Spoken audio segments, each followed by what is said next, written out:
सो hi everyone, नमस्कार। कैसे हैं आप सभी। उम्मीद करती हूँ कि बहुत ही अच्छे होंगे और आप लोग की एग्ज़ाम्स की प्रिपरेशन भी बहुत अच्छी चल रही होगी, या फिर आप कोई कॉम्पिटिटिव एग्ज़ाम्स की तैयारी कर रहे हैं तो वो भी बहुत अच्छी चल रही होगी और मेरी वीडियोस आपको पसंद आ रही होगी या आपके लिए थोड़ी भी हेल्पफुल होगी तो मुझे बहुत खुशी होगी।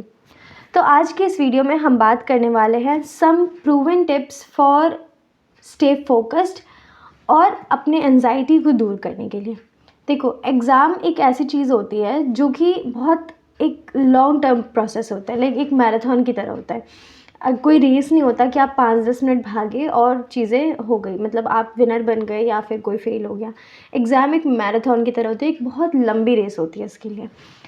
तो आज हम उसी चीज़ के बारे में बात करने वाले हैं कि उस मैराथन के दौरान आपको कैसे फोकस रहना है, या फिर आपकी जो एंजाइटी होने लगती है पढ़ते पढ़ते, जो आप परेशान हो जाते हो, उसको हम कैसे दूर कर सकते हैं। उसके लिए कुछ टिप्स, कुछ मेरा एक्सपीरियंस और कुछ जो लोगों का मैंने इंटरव्यू देखा है, कुछ उनके एक्सपीरियंस जोड़कर मैंने आज ये स्क्रिप्ट बनाई है। तो आई होप सो कि आप लोग को ज़रूर से ज़रूर पसंद आएगा। ठीक है, तो चलिए बात करते हैं और अपनी वीडियो की शुरुआत करते हैं। तो सबसे पहली टिप है हमारी, start early and plan ahead. देखो, जो जो एग्ज़ाम होता है ना, स्पेशली जो स्टूडेंट्स होते हैं वो मौज मस्ती या स्कूल डेज़ में अपना टाइम बर्बाद कर रहे होते हैं, और जब एग्ज़ाम आ रहा होता है तो एकदम ऐसा सोचते हैं कि एक रात में सारा सिलेबस पूरा कर लेंगे, राइट। तो फिर उनसे उससे उनकी एंग्जाइटी बढ़ती है और कुछ नहीं होता, वो सिर्फ परेशान होते हैं। एग्ज़ाम का सिलेबस भी चलो पूरा हो जाएगा, आप कुछ पढ़ भी लोगे, लेकिन आपको जो अच्छे मार्क्स चाहिए वो भी नहीं होगा, और आपका एक जो दिमाग ख़राब होगा वो अलग बात है, ठीक है। एंग्जाइटी होगी वो अलग बात है। तो आपको पता ही है कि आपको एग्ज़ाम देना ही है, इसके अलावा कोई ऑप्शन नहीं है कि आप बिना एग्ज़ाम दिए पास हो जाओगे या बिना एग्ज़ाम दिए आपके रिज़ल्ट आ जाएंगे या मार्क्स आ जाएंगे। तो आपको पता ही है कि आपको एग्ज़ाम तो देना ही है, तो अपनी प्लानिंग क्यों ना हम थोड़े दिन पहले से या शुरुआत से उसकी शुरुआत करें, यानी शुरू से ही उसे प्लान के साथ काम करते रहें, राइट। तो जब हमें पता ही है कि हमें एग्ज़ाम देना ही है, मैं मानती हूँ कि आपके स्कूल डेज़ है, कॉलेज डेज़ हैं, उसको भी जीना ज़रूरी है, आप पूरे साल नहीं पढ़ सकते, इट्स ओके। कुछ टाइम पहले से तैयारी करके रखो कि चलो 1 महीने पहले या 2 महीने पहले हमने प्रैक्टिस कर ली, या फिर उस चीज़ को एकदम अच्छे से प्लान कर लिया, ठीक है। उसके बाद है अंडरस्टैंड द एग्ज़ाम एंजाइटी। देखो, सबसे पहले बात है ना कि तुम उस एंजाइटी को समझो कि वो है क्या। ऐसा होता है कि हम अगर थोड़ी सी बात होती है तो बहुत ज़्यादा परेशान हो जाते हैं, या फिर सोचते हैं यार मुझे डिप्रेशन हो जाएगा, एंजाइटी हो जाएगी। एक मिनट, थोड़ी सी एंजाइटी भी सही है, क्योंकि फिर अगर वही नहीं होगा, आपको टेंशन ही नहीं होगी, तो फिर आप उस एग्ज़ाम की तैयारी नहीं कर पाओगे, राइट। समझ सकते हो ना ये बात। जैसे एक रात पहले टेंशन होती है तभी हम पढ़ने बैठते हैं। तो देखो, थोड़ी एंजाइटी अच्छी है, थोड़ी थोड़ी परेशानी ज़रूरी है, या थोड़ा सा स्ट्रेस लेना ज़रूरी है, लेकिन जब वो बहुत ज़्यादा यानी हद से ज़्यादा होने लगता है तो वो आपको फ्रीज़ कर सकता है। इसलिए स्ट्रेस लो, एंजाइटी लो, परेशान हो, उस चीज़ का टेंशन लो, लेकिन ज़्यादा मत लो। वो आपका लाइफ नहीं है, राइट। वो एग्ज़ाम है, एग्ज़ाम को एग्ज़ाम की तरह ही देखो, उस पर फोकस रखो। स्ट्रेस नहीं लोगे तो उस चीज़ की टेंशन नहीं होगी। अब जो जो लोगों को स्ट्रेस नहीं होता है, टेंशन नहीं, तो पढ़ना ही छोड़ देते हैं भाई, और सोचते ठीक है यार देखा जाएगा। कुछ लोग ऐसे भी होते हैं। तो थोड़ी सी टेंशन तो ज़रूरी है, थोड़ा सा डर ज़रूरी है, लेकिन ये भी नहीं कि बहुत ज़्यादा ही कर लिया, इतना ज़्यादा कर लिया कि खुद को ही परेशान कर लिया, खुद की हेल्थ के साथ खेल गए, या फिर कुछ ऐसा कर लिया। ओके, सबसे पहली बात है कि अपने एंजाइटी को भी मैनेज करना सीखो। देखो, हर चीज़ में मैनेजमेंट की ज़रूरत होती है, तो एंजाइटी और स्ट्रेस में भी मैनेजमेंट की ज़रूरत होती है। उसे मैनेज करो कि कितना करना है और कितना नहीं करना है, कितना परेशान होना है और कितना नहीं होना है, ठीक है। उसके बाद थर्ड टिप है preparation. Preparation is your best weapon against anxiety. अगर तुम प्रिपेयर रहोगे, लाइक अगर तुम्हारे पास सारा तुम्हारा प्लान रहेगा, इतने दिन में ये करना है, ऐसे करना है, ये पढ़ना है, तुम्हें नहीं होगा स्ट्रेस। हाँ, लेकिन उस प्रिपरेशन पे काम भी करना ज़रूरी है। ये नहीं कि सिर्फ तैयारी कर ली और हो गया। तैयारी करने के बाद फंक्शन करना भी ज़रूरी होता है, राइट। तो वैसे ही प्लान करो, अपने स्टडी को छोटे छोटे चंक्स में बांट दो और उसके ऊपर फिर काम करो, फिर तुम्हें ऑटोमेटिकली एंग्जाइटी नहीं होगा। तुम समझ सकते हो, लाइक अगर तुम्हारा एग्ज़ाम आने वाला है, तुम प्रिपेयर हो ऑलरेडी, तुम्हें पता है कि हाँ मैंने इतना टाइम इसको दिया था, इतना टाइम इसको, मैंने पढ़ रखी है चीज़ें, तो तुम क्यों ही परेशान होगे, right. Then tip number 4, practice relaxation technique. देखो, रिलैक्सेशन टेक्निक में क्या होता है ना कि जब तुम बहुत ज़्यादा फ्रस्ट्रेट हो जाते हो, बहुत ज़्यादा परेशान हो जाते हो, सब कॉपी किताब छोड़ने का मन करता है और नहीं समझ आ रहा होता तुम्हें क्या करना है, तो उस वक्त पे क्या करो, इनहेल करो 4 सेकेंड में, then hold it for 4 second, और फिर उसे एक्सेल करो 4 सेकेंड्स में धीरे धीरे, और इसे रिपीट मोड पर 3 से 4 बार या जब तक तुम्हें सही लगे तुम करो। बिलीव मी, ये इतनी ज़्यादा अच्छी टेक्निक है, तुम्हें इससे इतना रिलैक्सेशन मिलेगा। ये मेरी खुद की आजमाई मतलब एक्सपीरियंस की हुई टेक्निक है, ठीक है।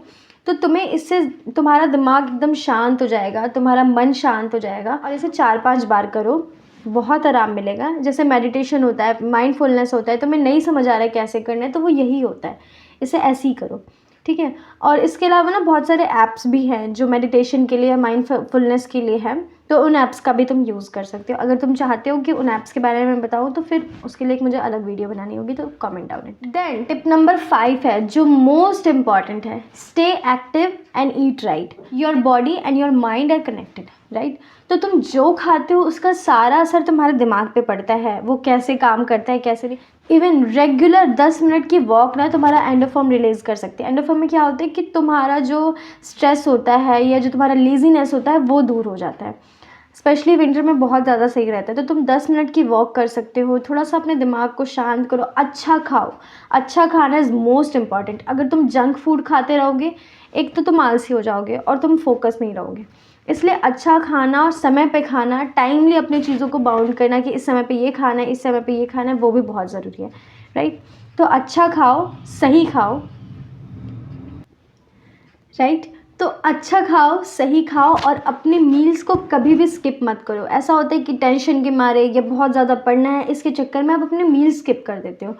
तो ये काम कभी मत करना, क्योंकि अगर तुम्हारी बॉडी ही नहीं तुम्हारा साथ देगी तो तुम्हारा दिमाग कैसे साथ देगा, राइट। अगर तुम उसे खिलाओगे पिलाओगे नहीं तो वो कैसे स्वस्थ रहेगा और कैसे काम कर पाएगा, ठीक है। तो अपने खाने पर बहुत ज़्यादा ध्यान दो, टाइमली खाओ, मैनेजेबल खाओ।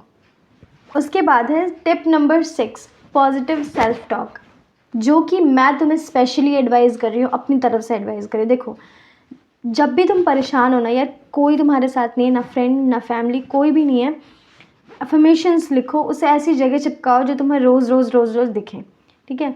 पॉजिटिव रहो, और खुद से जब बातें करोगे ना अच्छी अच्छी पॉजिटिव पॉजिटिव, तो तुम्हारे साथ पॉजिटिव ही होगा, बिलीव मी।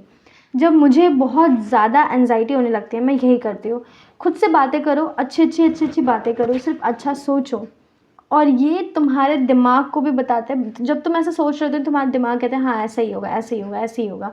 इसलिए पॉजिटिव सेल्फ टॉक बहुत ज़रूरी है। किसी और से शेयर मत करो, कुछ मत करो, बस खुद के साथ अच्छी बातें करो। ये बोलो कि हाँ मैं एग्ज़ाम में अच्छा मार्क्स लाऊंगा, ये लाऊंगी, ये गवर्नमेंट जॉब है या फिर ये एग्ज़ाम है, मैं इसे क्रैक कर लूँगी। सिर्फ और सिर्फ पॉजिटिव टॉक करो, क्योंकि तुम अगर नेगेटिव रहोगे तुम्हारा दिमाग भी नेगेटिव रहेगा, तुम एंजाइटी में रहोगे, बस परेशान होगे और कुछ नहीं। और जितना पॉजिटिव रहोगे तुम्हारे साथ, बस उतनी ही पॉजिटिव अच्छी चीज़ें होंगी। और मैनिफेस्टेशन के बारे में तो आजकल हम हर जगह ही सुनते हैं, राइट। तो वो चीज़ काम करती है, वो सिर्फ बात बोलने के लिए नहीं है, मैनिफेस्टेशन काम करता है। तो जितना अच्छी चीज़ें लिखोगे, जितना अच्छा खुद के लिए बोलोगे, जितना अच्छा महसूस करोगे, उतना ही सब सही होगा, ठीक है। हमारा टिप नंबर 7 है simulate the exam environment. Like देखो, एग्ज़ाम से पहले मॉक टेस्ट दो, प्रैक्टिस टेस्ट दो, तुम्हें खुद ब खुद एंजाइटी नहीं होगी। जब एग्ज़ाम डे होगा ना, जब तुम वहाँ बैठे रहोगे, जब तुम वहाँ पेपर दे रहोगे, तुम देखना तुम कितने काम और चिल रहोगे। ये चीज़ें सारी एक्सपीरियंस की हुई है, मैं तभी तुम्हें बता रही हूँ। जब तुम प्रैक्टिस ही नहीं करोगे, ये चीज़ मैं अपने भाई को भी सजेशन देती हूँ, वो बोर्ड में है, और मैं उसे बोलती हूँ कि जितना ज़्यादा से ज़्यादा प्रैक्टिस हो सके, जितना ज़्यादा से ज़्यादा मॉक टेस्ट लगा सको उतना लगाओ। उससे क्या होगा कि तुम्हारा जो एंजाइटी है, तुम्हारी जो परेशानी है, जहाँ पे तुम अटक रहे हो, कैसे अटक रहे हो, कितना लिखना है, कितना नहीं लिखना। देखो, मेन एंजाइटी किस चीज़ की होती है कि हम वहाँ पे क्या लिखेंगे, कैसा लिखेंगे, कितना लिखेंगे, राइट। इसी चीज़ का होता है हम वहाँ पे कैसी परफॉर्मेंस देंगे। तो वो परफॉर्मेंस और वैसा एनवायरनमेंट बना के, टाइमर सेट कर, मतलब मॉक टेस्ट की प्रैक्टिस करके, हर चीज़ एकदम एग्ज़ाम एनवायरनमेंट जैसा रखो, और फिर उसकी प्रैक्टिस करोगे तो तुम्हें वहाँ जाके कुछ नहीं अलग लगेगा। तुम्हें ये लगेगा कि हाँ ये चीज़ तो मैंने की हुई है, तो फिर क्यों ही एंग्जाइटी होगा और क्यों ही तुम्हारा दिमाग ख़राब होगा, ठीक है। या फिर तुम क्यों ही ज़्यादा स्ट्रेस लोगे, जब तुम्हें पता रहेगा कि इस चीज़ की मैंने प्रैक्टिस की हुई है, राइट। तो जो प्रैक्टिस तुम्हें वहाँ करना है, क्यों ना तुम वो 2 3 4 बार अपने घर पर ही कर लो। खुद से क्वेश्चन सेट करो, प्रीवियस ईयर क्वेश्चन से, सैम्पल पेपर से खुद से सॉल्व करो, और उसके बाद उसे प्रैक्टिस करते रहो। तुम्हारा जो एग्ज़ाम डर है ना, वो खुद ब खुद निकल जाएगा, ठीक है। देन टिप नंबर 8 और लास्ट टिप, स्लीप वेल। सच में बिलीव करो, नींद कुर्बान करने की कोई ज़रूरत नहीं है। जब तक तुम अपनी बॉडी को रेस्ट नहीं दोगे वो काम नहीं करेगा। 7 से 8 घंटे की नींद लेना बहुत ज़रूरी है। चाहे तुम डॉक्टर से पूछ लो, चाहे किसी साइकोलॉजिस्ट से पूछ लो, वो यही कहेगा कि अच्छी नींद और समय पे नींद लेना बहुत ज़रूरी है। जितना देखो, बॉडी को रिलैक्स की भी तो ज़रूरत है ना। जितना जिसने टाइम बनाया हुआ है, किसी ने तो सोच के ही बनाया होगा ना कि 7 से 8 घंटे सोना क्यों ज़रूरी है, राइट। तो जब तक तुम अपनी बॉडी को रिलैक्स नहीं दोगे, जब तक तुम उसे रिचार्ज नहीं करोगे, जब तक तुम उसे अच्छा खाना नहीं दोगे, समय पर नहीं दोगे, वो नहीं कर पाएगा काम। तो जितना अपने माइंड को, अपने बॉडी को शांत रखोगे, मेंटेन रखोगे और उसे टाइम टाइम पे रेस्ट देते रहोगे, वो उतना ही तुम्हारा साथ देगा, ठीक है। तो आई होप सो कि ये सारी चीज़ें जो मैंने बताई हैं वो तुम्हें ज़रूर पसंद आई होगी, और कुछ अगर छूट गया हो या कुछ तुम चाहते हो नए टॉपिक पर वीडियोस बनाना, तो तुम मुझे कमेंट कर सकते हो। सो आज के लिए इतना ही। Believe in yourself, work hard, trust the process, you have got this. See you next one, bye bye.